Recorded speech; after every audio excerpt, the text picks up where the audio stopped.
Captain America Civil War is the 13th movie from Marvel Studios, and I think it might be the best. Here's why. The movie opens with a flashback to 1991 to see the Winter Soldier carrying out a mission. What is this mission? That matters. I kind of thought what it was, but I wasn't sure. They keep it vague enough so you don't know. Cut to present day Lagos in Africa, where the new Avengers, led by Captain America, are carrying out a mission traveling down Rumlow, who's now Crossbones, who's been doing all this terrorist stuff and stealing stuff. So they get close to him, and when they do, they have this awesome action sequence that's very Bourne style, with quick cuts and gritty and awesome action. And like the way the team works together, it's just cool. Like Scarlet Witch throws Cap through a window. Remember this big battle, and the battle continues into the streets. And when that happens, Cap meets up with Rumlow and is going to fight him, and Rumlow wants to kill him. And actually he's willing to sacrifice himself. He's going to blow him up. But Cap doesn't notice about the bomb on his chest because he brings up Bucky, which perfectly not only sets up the character's position with the way Cap is, but also later on in the film, where as he is about to explode, all of a sudden a red cloud surrounds him, capturing in the explosion from Scarlet Witch, who brings him up and throws him up, and an explosion happens. That kills a bunch of innocent people, and Cap and Scarlet Witch both show genuine emotion that something bad has happened. Unlike some other movies, collateral damage matters. Then we meet Tony Stark. Appears to be a flashback scene of very young Tony Stark on the day his last time he sees his parents, but it turns out to be a projection from some expensive technology he has at MIT. While he's at MIT, he meets up with a woman who seems threatening, but they play with expectations, and instead of threatening with a gun or something else, she threatens him with a picture of her son that died in Sokovia. This, combined with the early event, leads to Thaddeus Ross. Is it Thaddeus Ross? General Ross, who was, after the Hulk, if you remember right, is now the Secretary of State, and he shows up to see the Avengers with Tony in tow, who all of a sudden is not saying words. It's a brilliant performance, by the way, by Robert Downey Jr., who yaps all the time, but in this scene says nothing, and his acting is as good as it gets. They reveal the Sokovia Accords, basically saying there's been, in New York, Washington, D.C., and now Sokovia, and now Lagos, where there's been all this collateral damage.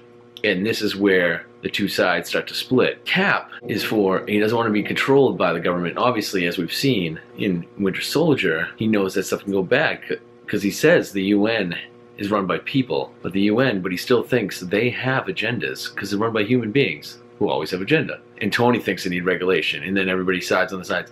The brilliance of this movie is that every single person, you know why they choose each side. You know where they're coming from, and they do it so quickly. Steve says he won't sign, and at the worst possible moment gets the text saying she died in her sleep. He goes to Peggy's funeral. He's in London. Sharon Carter comes out, Agent 13 from Winter Soldier, who was spying on him. She comes out and reveals not only that she's Peggy Carter's niece, but also does a brilliant speech about how Peggy got ahead in a world of men with spies and everything when she started S.H.I.E.L.D. And this speech about not giving up and standing your ground and pushing back speaks exactly to Steve Rogers at that point. It's so well done, which is pretty much the modus operandi for the whole film. Like, everything they do that could be cheesy is done awesomely. Black Widow comes. Why did she come there? Because she knows she can't convince Steve. She knows he won't sign, but she wanted to be friends with him, furthering that relationship that they started in the previous film, this not romantic relationship at all, but this super strong just friendship. That's I think there's something unique with films by not putting them together. It seems like the obvious thing, but then they play with expectations and don't go with that. And it's another great moment with all these characters that we come to love. So now, at the UN, we quickly meet King T'Chaka, the head of the king of Wakanda, and his son T'Challa. A lot of people that died in that building in Lagos from the Scarlet Witch was Wakandans that were in that building. So that's what brings them into the fold. There, a bomb goes off, killing T'Chaka.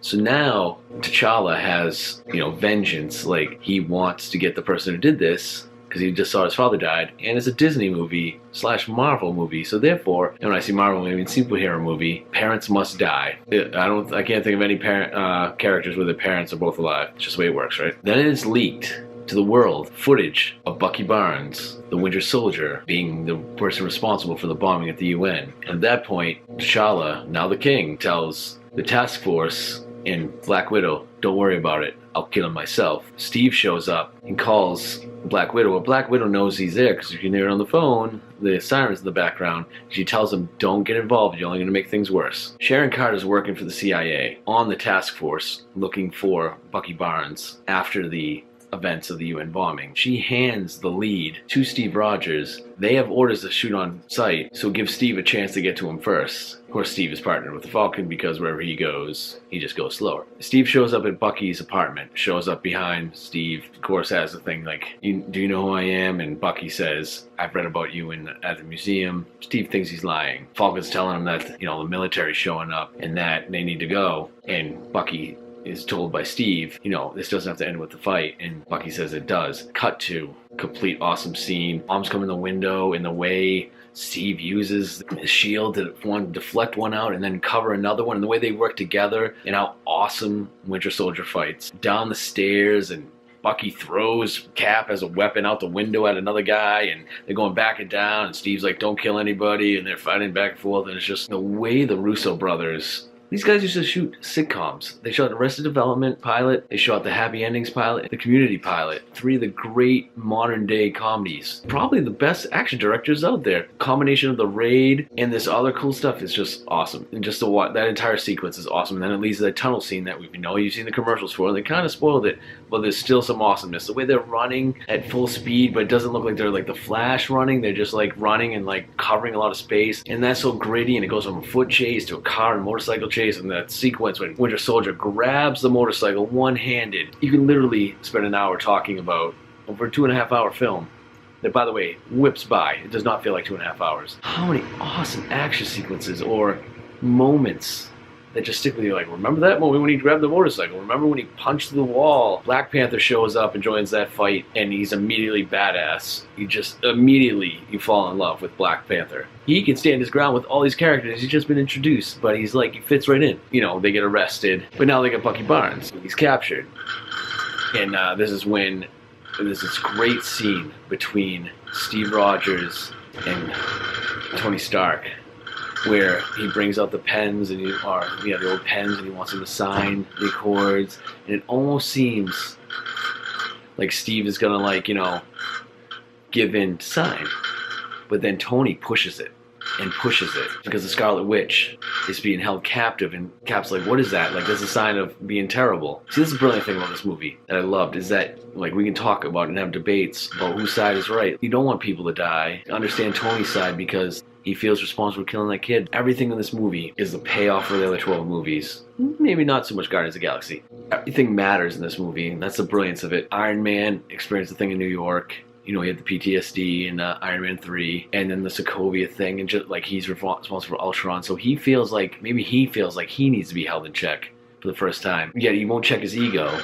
Steve, mind you, he fought in World War II. You don't want collateral damage, but to stop the ultimate evil, you have to do things, and people will die. So that's where he's coming from. So they both have concrete arguments and are right at many times, but at other times, there's flaws in their arguments. But that is what's so awesome about this movie, is that you can see both sides and you can root for both sides. Is that the entire movie, it's the protagonists are the antagonists for each other. It's very much a Captain America movie because of the through line of the arc with Bucky and everything, but Tony's whole angle too, you get where he's coming from, often justified. They're arrested. Zemo comes into the picture. We saw him earlier torture a former Hydra agent and grab the book and some other stuff out of the guy's wall. That is the same book we saw at the opening prologue of the film, uses as a trigger Winter Soldier. Saw him practicing it, so this is here. He shows up as a psychiatrist at the stronghold Bucky Barnes is being held at. And then Cap notices something weird about it, the way he's asking him questions, and then the power goes out from an EMP that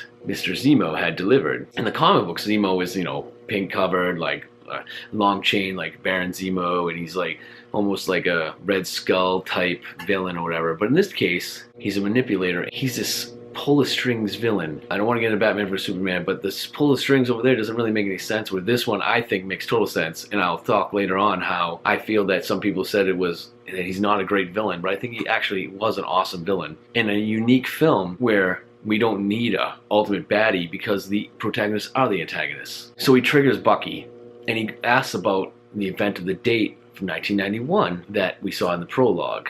Again, this date matters. He also at some point tells about how there's a lot of information that was put on the web by Black Widow at the end of Winter Soldier. Again, how these movies are all set up to this ultimate payoff. Mind you, there's more payoff coming down the line, which is awesome, but this film uses everything at its disposal as an awesome culmination of a lot of story threads. We cut away from that, and then the power goes out, and Cap and Falcon show up downstairs, and they find Zemo, but they're not following his act, and then Winter Soldier attacks him, and then there's this another awesome fight sequence. Bucky, takes on Tony Stark, who you've seen in the commercials where he has this thing, and he almost gets shot in the face, and he takes on both Agent 13 and Black Widow, and they don't treat them like females in that scene at all. They're treated like equals. Like, he doesn't hold back either, and he's like choking out Black Widow when she's asking her, do you don't even remember me? And like they show the after fact that she was hurt by how strong Bucky was strangling her. And then T'Challa shows up, not in the Black Panther outfit, and holds his own. He's fighting Winter Soldier, and Winter Soldier escapes upstairs, and then T'Challa chases after him, and then he kicks him down this thing. He's running upstairs to the helicopter, and Cap chases after him, and he holds the helicopter and forces the helicopter to smash down, and then they both go in the river. So Steve, Falcon, and now Bucky are missing. Iron Man is given 36 hours to bring in Stark, Barnes, and Wilson. Black Widow tells Tony Stark that they're undermanned, and Tony knows, I have an idea to get somebody. Knows that Peter Parker is Spider-Man, probably the only flaw I have in it, but I'm sure you can reason it. Anyways, he shows up at Queens, he's talking to Hot Aunt May, which they make jokes about, which is great, with Marissa Tomei. And then Peter Parker shows up, and he's instantly nervous, and yes, finally. He's a kid, he's awkward, but intelligent, all the things that made you love Peter Parker when you were a kid. My favorite comic book was always Spider-Man, probably because I identified with him the most. Being a kid, struggling through life, being bit by a radioactive spider. Probably not that last one. Great chemistry between Robert Downey Jr. and Tom Holland, who plays Spider-Man. Peter Parker's talking about he was having a great day. He didn't miss his bus or his train. Found this cool DVD player. Aced his algebra test or whatever, some science test. And you're like, this is Peter Parker. And then, of course, he has the old, Tony finds this old costume or the crappy costume that he made. And you're just establishing all this stuff so quickly in this awesome scene that I guess afterwards, Peter Parker could have not been in the film, but he's so awesome that it matters. So basically, Tony invites him to go to Berlin, and he goes. They all show up with Ant-Man, brought by Hawkeye. Paul Rudd is so awesome. Just steals scene after scene, as we'll talk about in the airport scene. So then they are evacuating the airport. So they know what's happening here. Tony's team has shown up. They meet, they start to argue for a second, and then the whole underoos. Spider-Man takes his shield. What's awesome is, it turns out Ant-Man was on him the time, so he comes to full size, steals the shield back, and then they start this fight. And without going into every exhausting detail, is it the best action scene ever in a superhero movie? A lot of people said Age of Ultron was like a splash page came to life, but the action was so out of control and didn't really make any sense and didn't matter, it felt at times, or explosions for explosion's sakes. This one, everything matters because of the characters butting heads. Spider-Man steals a scene with awesomeness. Like, he's swinging outside the building, the airport, and Winter Soldier and Falcon are running. They're like, what the heck's that? Like, everybody's got a gimmick. And then Spider-Man crashes in and starts, kicks Falcon and grabs Winter Soldier's arm. And he's like, dude, is your arm made of metal? That's awesome. And then continues the fight, and there's just like jokes by everybody. Everybody gets these fun scenes between each other. Just the way they use their powers together, and then the Hawkeye shoots the arrow with Ant-Man on, and he goes inside his Iron Man suit, and just like him talking to Tony Stark, and Tony Stark talking. It's nerd heaven. I was giddy both times I watched it the entire time. You're just like, this is just the awesomest thing ever. This is what comic book fans have been waiting our entire life to see on the motion picture screen. I don't know why I had a weird pause in there. And then Giant Man happens. In a mini battle between Cap and Spider-Man. And that little repartee, you're like, oh, so good. Cap and Winter Soldier are trying to get away. The Vision tries to knock a building over, and Black Widow stops that. When I say Black Widow, I mean Scarlet Witch stops that. Black Widow's waiting for them. And you're like, oh man. And she's all like, I'm going to regret this. and then she moves her arm and shoots a little Viper sting or whatever it is, Black Widow sting, and stops T'Challa, Black Panther, from getting to them and allowing them to escape. Rhodey and Iron Man are flying after the ship, whatever, and Falcon's trying to catch up to them, and then Rhodey's like, I got a bogey on me, and Vision shoots, and Falcon drops out of the way, and we thought in the trailer made it look like Winter Soldier shot him down, but it's, collateral damage from its friendly fire that takes down Rhodey, and then we see Rhodey fall, this dead fall, and you're just like, this feels real, and then you see Tony and Falcon trying to get to him, but they can't, and he hits the ground, paralyzing Rhodey. So nobody dies in this film, except for Rumlow, but we feel the weight of what just happened.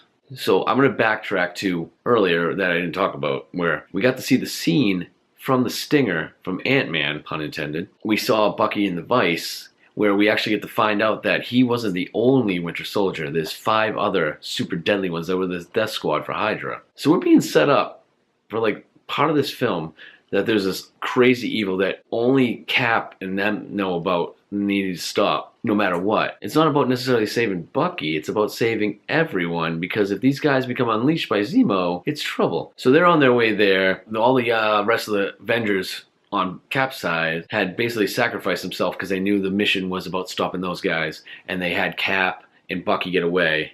Because Cap, obviously, and Bucky had to be protected. They're all locked up, but then Tony disables the audio so he can ask Falcon as a friend that he thinks something's up, because he found out, because this is where the brilliance of Zemo's plan. It's not coincidental that they know that Zemo is going there and he's evil, because he reveals by calling the hotel he was staying at and having the lady deliver his breakfast that she had delivered earlier, and they established that every day he had this breakfast. And so she shows up, and then she finds the dead body of the actual guy, that psychiatrist that was supposed to go and interview Barnes. So you see how he had everything plotted out ahead of time meticulously. I buy it. I love it. Because it's like he's manipulating, but he's not like this overly like, yes, like some other movie. So we get to the missile silo where the Winter Soldier was being held in Moscow. Zemo has already shown up. So then we see Cap and Bucky show up, and they have this great moment when they're talking about, remember, when they were on the back of an ice truck or whatever, coming from Coney Island, I think it was. And you're just like, every time they do scenes like this, like the same thing, the scene earlier, he kisses Sharon Carter, and they're in, Bucky's in the back seat with Sam in the front, and he's like, can you move the seat up? And he's like, nope. And just those moments, like, it seems like a stupid little moment, but because it's such a character beat, those are the things you remember. Back to the fact when Sharon kisses him, it's like that moment's not as important as a reaction of the two friends. The lifelong friend who is always trying to get him, with the girls, like in the first movie. And then Sam, his new friend. Like, these guys genuinely care about them, and we care about them. And it's these moments that make these movies great. Iron Man's also on the way too, and underneath, from the clouds, comes T'Challa. And we're like, ooh, there's gonna be a conflict at the end of this movie. At the silo, they show up, and you got Cap and Bucky, and they're ready, and then they turn around, they hear a door opening, and it's Iron Man. And Iron Man says he's on his side, makes a joke about the Manchurian candidate to Bucky. Is in fact, they were right about Zemo. So he's there like they are, illegally. But he's choosing to stop a worse evil. So then they walk in the room. We're expecting these other 5 Winter Soldiers to be activated. Said there's bullet holes in the glass. They set up an expectation or a cliche, and they twisted it, which is just brilliant script writing. And then you're like, wait a minute, what's going on here? We see Zemo reveal himself, and we find out that he was, actually we found out before, but they find out that Zemo was a Sokovian military guy who lost his family. So he has a good motivation for doing all this, just like every other character in this movie. It's weird how motivation works. And when he confronts him, like, you blew up the UN and killed innocent people for no reason, we see T'Challa at a different angle hear this conversation, realizing that Bucky Barnes was the wrong man, and his vengeance has been misdirected. Now Zemo plays his ultimate hand, the report from 1991 on videotape that he found there. And you're like, uh-oh. At the worst moment when Iron Man, Tony Stark, and Cap have become friends, he recognizes the road. And you realize, oh my God, they've been kind of hinting at for several films. He knew, Cap knew his father. We know they died. They kind of hinted at a quick flash. And the folder, remember, that Black Widow gave Cap at the end of the movie that sometimes, maybe he shouldn't open it, that he should open old wounds. And it turns out Winter Soldier was the one who killed the Starks. It's pure emotion at that point that he, even though he made the Manchurian Candidate joke a minute before, so then he asks Cap if he knew, and Cap first lies, which he's never done in any of the movies, but then he asks him a second time and Cap tells him the truth. And then Robert Downey Jr. kills us with his line reading. Worth every cent, he goes, "Kill my mom." And then he hits Cap, and now the Civil War is back on. Zemo disappears in the background. I call it the Raiders of the Lost Ark style storytelling or action storytelling, where you have like this big, big action sequences open the film, whatever, but the big action sequence is kind of in the middle of the film and it's extended down the Well of Souls, and then he has to break out of it, and then he chases them down, gets on the horse, and then gets on the whole truck chase or whatever, and he's being dragged or whatever. That's the airport scene in the middle of the film. And then you have to have a smaller action sequence, because you can't top the action of that, but you bring it down to character, and you bring it down small. So you have these three guys battling, Cap, Iron Man, and Bucky. So Cap tells Bucky to go, and Iron Man's after him. He's just pure vengeance. The movie is a lot about vengeance, because, you have Iron Man seeking vengeance, and Cap protecting his friend. And then you have T'Challa, who wants vengeance for the death of his father.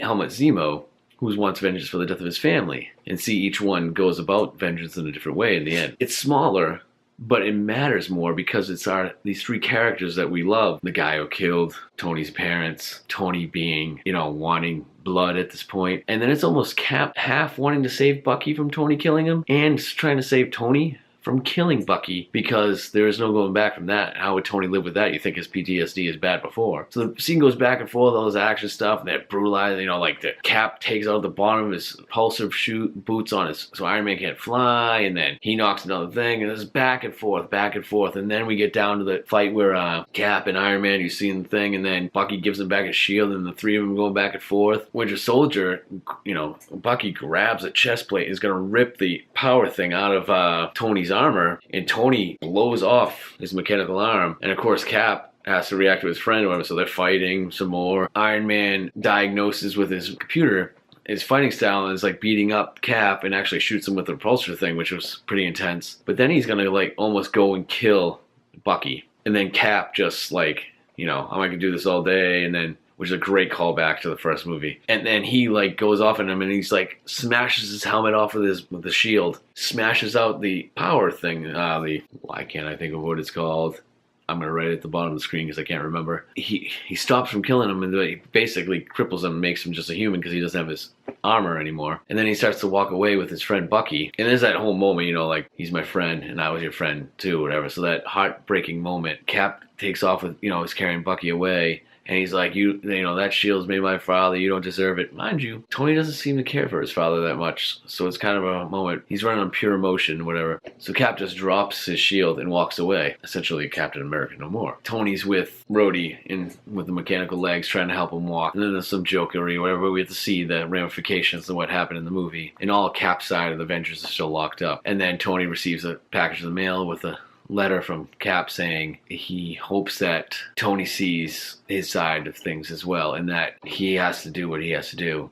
Locks can be repaired. He rescues his friends. So we're left at the end of this movie where, things have changed. Like, Zemo's been captured. I totally missed that part. So backtrack. So Zemo reveals Black Panther finds Zemo outside. He has the gun, and you think that he might try to do something. We find out that the voicemail that he's been listening to the entire time was from his family that is dead now. So, this guy's motivation is crystal clear, and he, pulled the strings and let things out. And he said earlier that he had studied Captain America for a year. It makes sense, and I think it's a good villain. But then he tries to kill himself because that was his vengeance. He knew the only way to defeat these two guys was by having them defeat themselves from within, because he wasn't strong enough, because, obviously stronger men have tried, and obviously later on, more stronger gods will try. But T'Challa, using his vibranium suit, stops the bullet from killing Zemo and lets him be dealt with in jail. So Zemo's in jail, and he's being questioned, and he, how do you like the fact that your plan failed miserably? And he's like, did it? So he ultimately has broken the Avengers. So here is where I get to, I was wrong that Captain America was going to die at this end of this movie in my preview. Sticking to the original Civil War storyline and aftermath, the lowest point shouldn't be now. They should be broken, but the lowest point maybe happens in first Avengers Infinity War, or whatever it's going to be called. That now they're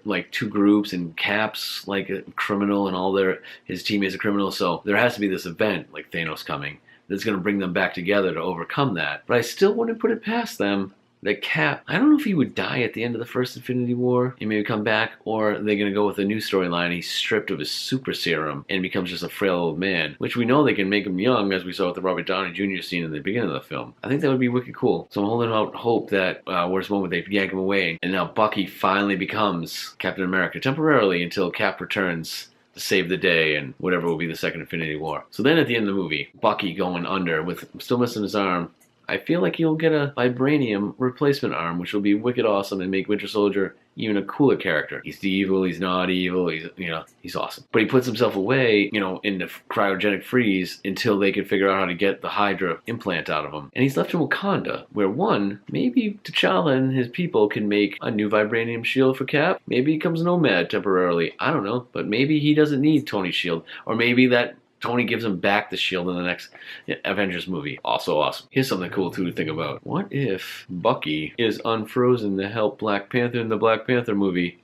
Boom. Awesome. Final thoughts on this film is, how awesome is this? It's so adult.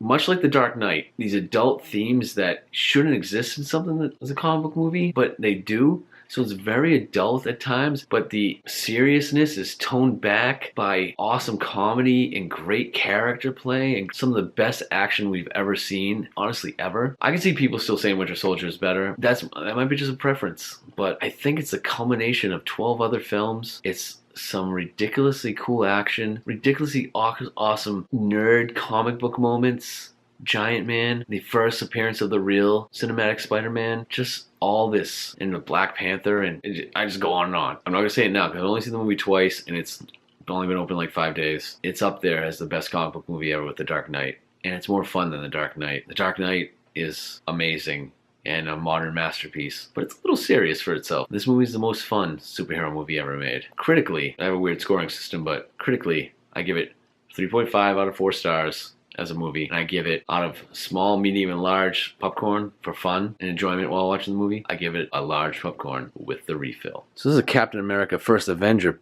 poster I've been working on that maybe I should finish and give out for either my 100th subscription or maybe my 75th subscription to the YouTube channel, since it's the 75th anniversary of our friend Captain America. So reply in the comments what you think I should do.